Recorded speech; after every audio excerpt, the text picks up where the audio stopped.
আজকে আমি এসেছি হায়দ্রাবাদে। আর আমার লক্ষ্য হচ্ছে আমি যাব শ্রীশৈলম। সেখানে আমার 11তম জ্যোতির্লিঙ্গ দর্শন হবে, মল্লিকার্জুন। হায়দ্রাবাদ থেকে মল্লিকার্জুন শ্রীশৈলমে দূরত্ব হবে 235 কিলোমিটার। আমি একটা সুইফট ডিজায়ার ভাড়া করেছি, শ্রীশৈলম পর্যন্ত যাবে এবং আমাকে ব্যাক করে আবার হায়দ্রাবাদে পৌঁছে দেবে। ভাড়া ঠিক হয়েছে 8,000 টাকা। মল্লিকার্জুন পৌঁছতে আমার সময় লাগবে 5 থেকে 6 ঘন্টা। আপনারা ইচ্ছা করলে বাসেও যেতে পারেন। হায়দ্রাবাদে মহাত্মা গান্ধী বাস স্ট্যান্ডে থেকে নর্মাল এবং এসি বাস ছাড়ে। ভাড়া 400 থেকে 1500 টাকা পর্যন্ত এবং ওভারনাইট জার্নি হবে। সময় লাগবে 6 থেকে 7 ঘন্টা। আপনারা ইচ্ছা করলে ট্রেনেও যেতে পারবেন মল্লিকার্জুনে। সেক্ষেত্রে আপনাদের হায়দ্রাবাদের কাচিগুড়া স্টেশন থেকে মার্কারপুর স্টেশনে পৌঁছতে হবে ওভারনাইট জার্নি করে, এবং মার্কারপুর থেকে আবার আপনাকে পুনরায় 85 কিলোমিটার বাই রোড আপনাকে যে গিয়ে পৌঁছাবেন হচ্ছে মল্লিকার্জুনে। আমরা এখন যাচ্ছি শ্রীশৈলম টাইগার রিজার্ভ ফরেস্টের মধ্যে দিয়ে। এটি ভারতবর্ষের সবচেয়ে বৃহত্তম টাইগার রিজার্ভ ফরেস্ট। এটা নাল্লামালা হিলস এর উপরে অবস্থিত।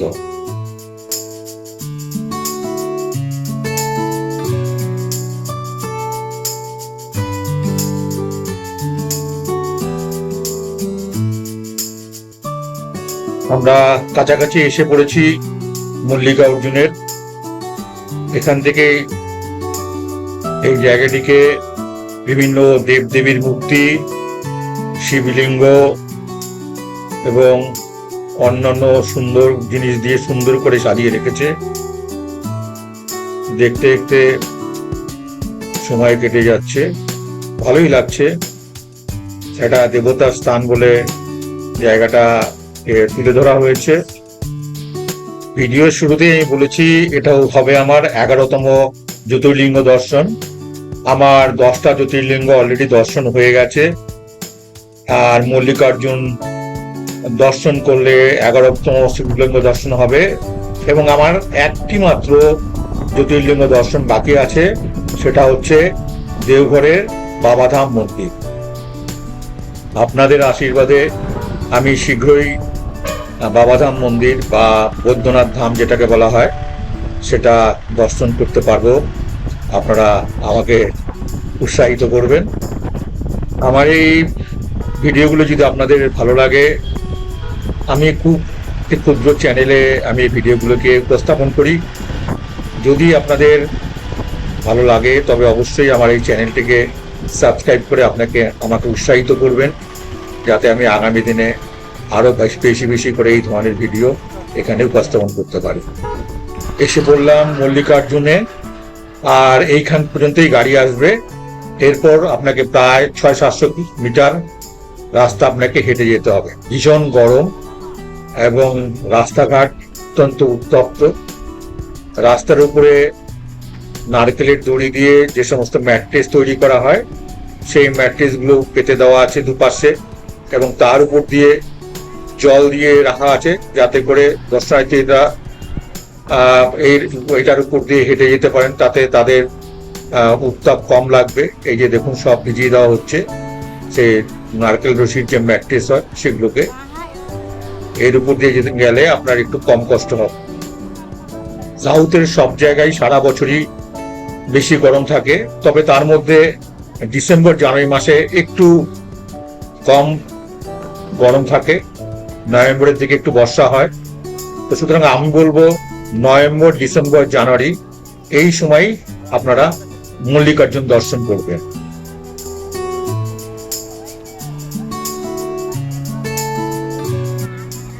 এটা হচ্ছে মল্লিকার্জুনের মেইন গেট, কিন্তু দর্শনার্থীদের ভিড় বেশি থাকে, সেই জন্য এই গেটটি সবসময় বন্ধ থাকে।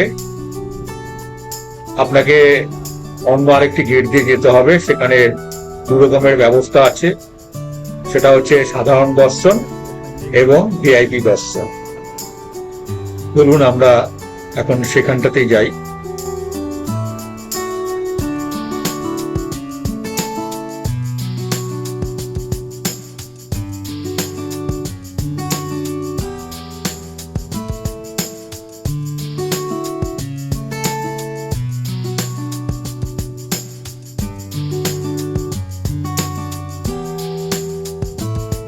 এই যে ডান পাশে কাউন্টারটি দেখছেন, এটা হচ্ছে সাধারণ দর্শনের কাউন্টার।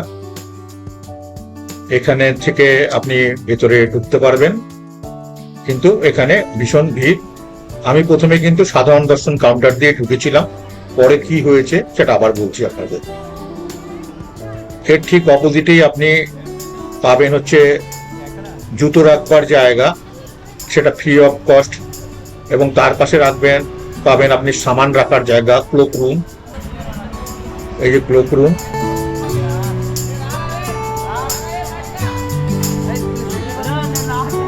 ক্যামেরা মোবাইল সঙ্গে নেওয়া যাবে না, তাই এবার ক্যামেরা মোবাইল রাখার জায়গা খোঁজ করে সেখানে ক্যামেরার মোবাইল জমা দিয়ে আমি মন্দিরে প্রবেশ করব।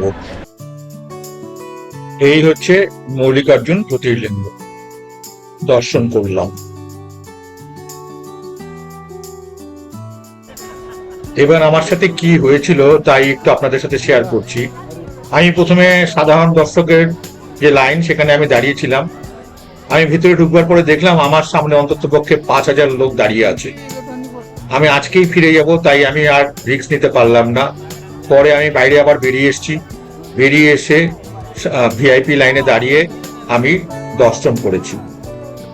ভিআইপি লাইনের টিকিটও 2-3 রকমের, একটা হচ্ছে সরাসরি দর্শন, একটা হচ্ছে স্পর্শ দর্শন, এবং আরো কিছু স্পেশাল দর্শন ছিল।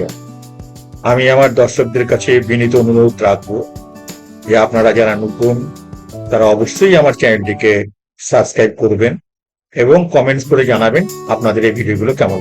সবাই ভালো থাকবেন। ভিডিওটি এখানেই শেষ করলাম।